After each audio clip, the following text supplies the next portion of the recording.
खबर आपकी, जुबान आपकी।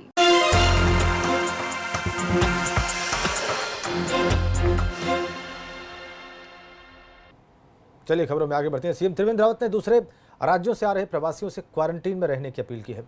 सीएम रावत ने कहा कि बाहर से आने वाले सभी लोग कुछ दिन क्वारंटीन में रहें, जिससे उत्तराखंड में बढ़ते कोरोना के मामलों में कमी आ सके।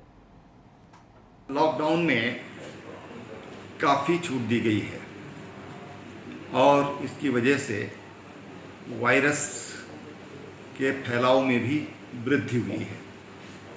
मैं प्रदेशवासियों से कहना चाहता हूं, और विशेषकर जो लोग आज वापस अपने घर आ रहे हैं, कृपया आप अपने घरों में एकांत में रहें। क्वारंटीन के जो नियम हैं उनका पालन करें, ताकि आप स्वयं भी सुरक्षित रह सकें और आपका गांव, आपका शहर भी सुरक्षित रह सके। रुड़की में लॉकडाउन के दौरान वायु प्रदूषण काफी कम हुआ है। दरअसल लॉकडाउन के बाद से तमाम फैक्ट्रियां बंद हैं और यही वजह है कि पिछले साल अप्रैल और मई की तुलना में इस साल वायु प्रदूषण में 50% की कमी आई है। तो इंडस्ट्रियल एरिया है, तमाम उद्योग चलते हैं, लेकिन इस बार लॉकडाउन है। ऐसे में अगर पिछले अप्रैल और मई से तुलना की जाए तो इस बार जो प्रदूषण का स्तर है वो 50% से नीचे आ गया, 50% कम है। जो हमारे डेटा मई 2019 का डेटा है या अप्रैल 2019 का डेटा है, अगर हम उसकी तुलना जो है अप्रैल 2020 से और मई 2020 से करते हैं, उसकी मात्रा में लगभग 50% की कमी हमको पाई गई, जिसका साफ कारण है कि देखिए सड़क पर वाहन नहीं चले, उद्योगों में अधिकांश उद्योग बंद रहे, जिससे कि ये रिजल्ट्स हमको मिले। इधर उत्तरकाशी में कोरोना पॉजिटिव युवक के तथ्यों को छिपाने पर जिलाधिकारी डॉक्टर आशीष चौहान ने कार्रवाई की है। उन्होंने पुलिस को निर्देश दिया कि युवक पर जरूरी कार्रवाई की जाए। इसके बाद पुलिस ने युवक के खिलाफ हत्या के प्रयास का मुकदमा दर्ज किया है। जिलाधिकारी ने कहा कि युवक के कोरोना की बात छिपाने से इसकी संभावना और लोगों में फैलने की थी, जो एक गंभीर वारदात है, और इस युवक के खिलाफ कार्रवाई की।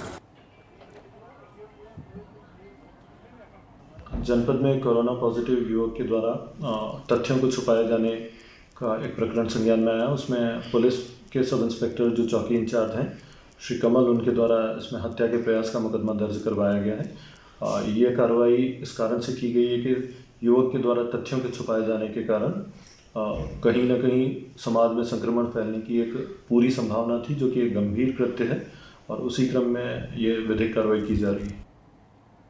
मसूरी में कोरोना वॉरियर्स को युवाओं ने सलाम किया और उनके सम्मान में सड़क पर ही पेंटिंग बनाई। सोशल डिस्टेंसिंग का पालन करते हुए मसूरी भाजपा युवा मोर्चा के कार्यकर्ताओं ने भाजपा युवा मोर्चा के अध्यक्ष मसूरी अध्यक्ष राकेश रावत के नेतृत्व में मसूरी मॉल रोड पर पेंटिंग बनाई और उस पर वॉरियर्स के सम्मान में लेख लिखे गए।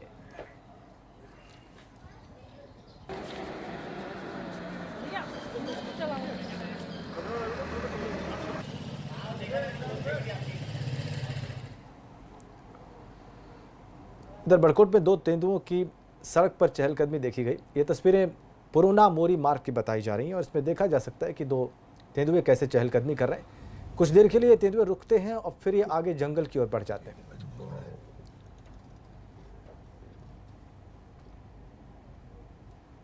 दो तेंदुए सड़क पर चहलकदमी करते हुए पुरोला मार्ग पर बड़कोट में कैमरे में कैद हुए। थोड़ी देर के लिए देखिए सड़क पर रुकते भी हैं कुछ क्षणों के लिए और फिर आगे बढ़ जाते हैं जंगल की ओर। बड़कोट का पुरोला मार्ग जिस पर ये तेंदुए दिखाई। और मसूरी में टैक्सी कार ओनर्स एसोसिएशन ने मुख्यमंत्री त्रिवेंद्र सिंह रावत को पत्र लिखकर सरकार से व्यावसायिक वाहनों और टैक्सियों के रोड टैक्स में 3 माह की छूट देने का विरोध किया है। उन्होंने सरकार से रोड टैक्स कम से कम 2 साल के लिए माफ किए जाने की मांग की है। उन्होंने कहा कि अगर उनकी मांग पूरी नहीं होती तो उत्तराखंड के समस्त व्यावसायिक वाहनों और टैक्सी संचालक सरकार के खिलाफ सड़कों पर उतरकर बड़ा आंदोलन करेंगे। उत्तराखंड में बिल्कुल व्यवसाय बिल्कुल ठप है। 2 महीने से गाड़ियां खड़ी है, टूरिज़्म पे हम लोग सारे निर्भर रहते हैं। 5 साल तक मुझे लगता नहीं कि 5 साल तक यहाँ टूरिस्ट कोई उभरेगा। तो मैंने फिर इसके माध्यम से मैंने अभी ईमेल के माध्यम से माननीय मुख्यमंत्री जी को पत्र भेजा है कि हमें कम से कम 2 साल की छूट दी जाए। कहीं और छूट भी मांगी है आपने कहीं? इसमें मैंने ये मांगा है कि एक जो गाड़ियों की EMI बैंकों के द्वारा इसको 1 साल के लिए एक्सटेंड किया जाए, जो लोन हम लोगों का है। और मुख्यमंत्री के मीडिया सलाहकार रमेश भट्ट और उनके परिवार पर भीमताल के एक शख्स ने जमीन में फर्जीवाड़े का आरोप लगाया था। इसको लेकर रमेश भट्ट के भाई और भीमताल से भाजपा मंडल अध्यक्ष मनोज भट्ट सामने आए हैं। उन्होंने कहा है कि इस मामले में वे किसी भी जांच के लिए तैयार हैं। उन्होंने इस मामले में निष्पक्ष जांच की मांग की है।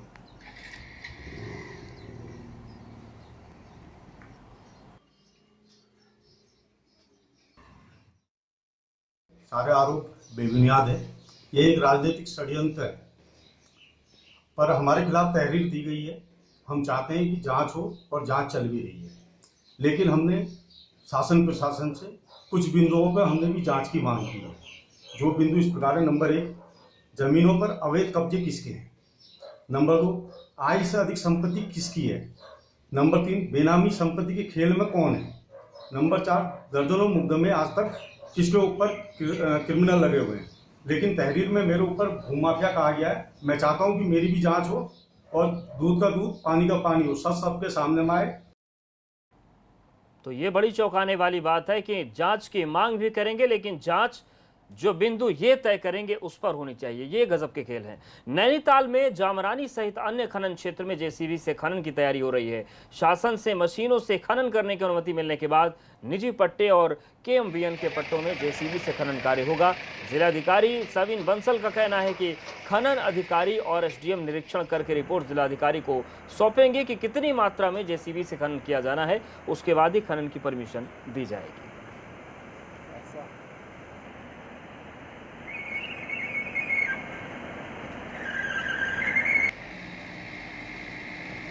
पहली कंडीशन ये है कि ये सर्टिफाई करना होगा लेबर डिपार्टमेंट को कि वहाँ पे हमारे जो श्रमिक हैं वो उपलब्ध नहीं है, मैनुअली खनन कराया नहीं जा सकता।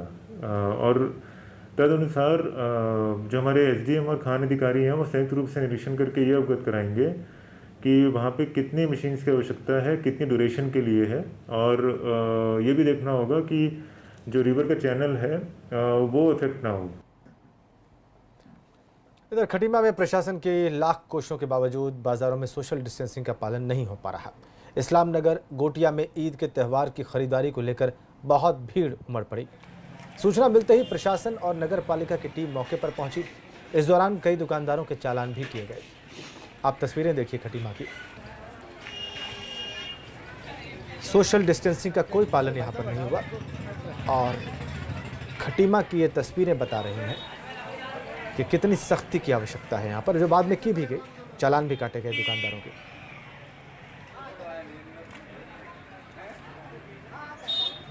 जो है इसका निरीक्षण किया गया है जिलाधिकारी महोदय और जिलाधिकारी महोदय के निर्देश के क्रम में, और देखा भी गया कि यहाँ पे लोग जो हैं सोशल डिस्टेंसिंग का पालन नहीं कर रहे हैं, जिसने आज इनको जो कड़ी चेतावनी दे दी और चला। और श्रीनगर में CHC देवप्रयाग और हिंडोला खाल में उपनल कर्मचारियों को पिछले 10 महीने से वेतन नहीं मिला है, मगर वेतन नहीं मिलने के बावजूद भी ये कोरोना के दौरान अपनी ड्यूटी कर रहे हैं। उधर सांसद तीरथ सिंह रावत का कहना है कि इनकी मांगे जायज़ हैं और इन पर विचार किया जाना चाहिए। 10 महीने से वेतन नहीं मिला है और ये परेशान हैं। सैलरी नहीं मिलने से आर्थिक स्थिति इनकी खराब हो गई है।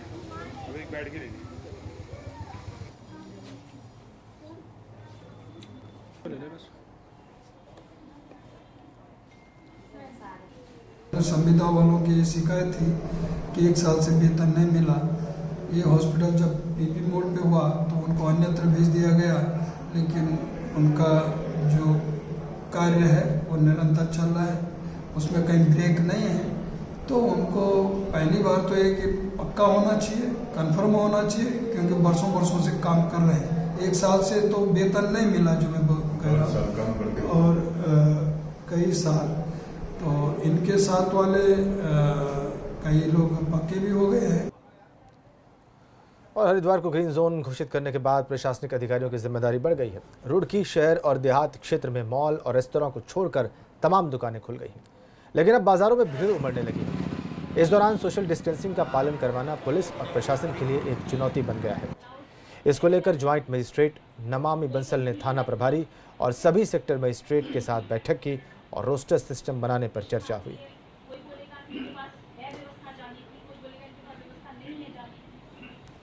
बाजारों में भीड़ उमड़ने लगी है, अब इसके लिए रोस्टर बनाने की बात हो रही है। ज्वाइंट मजिस्ट्रेट ने इसके लिए बैठक भी की ताकि ये तय किया जा सके कि ये रोस्टर कैसा होगा और कैसे इम्प्लीमेंट किया जाएगा। रुड़की की तस्वीरें आप देख लीजिए। हमारा क्षेत्र ग्रीन जोन में आ गया, तो उस संबंध में हमें जो आवश्यक सावधानियां बरतनी है उन्हीं को लेकर के ये बैठक आयोजित की गई। और इस बैठक का उद्देश्य यही था कि जितने भी लोगों का मूवमेंट जिस तरह से फ्री किया जा रहा है उसको सावधानीपूर्वक किया जाए और सोशल डिस्टेंसिंग का, मास्क इत्यादि के प्रयोग से लेकर के जो भी सावधानियां बरती जानी है कोरोना के संबंध में, उनका बहुत सख्ती से पालन। और यहाँ रुक रहे हैं हम एक ब्रेक के लिए।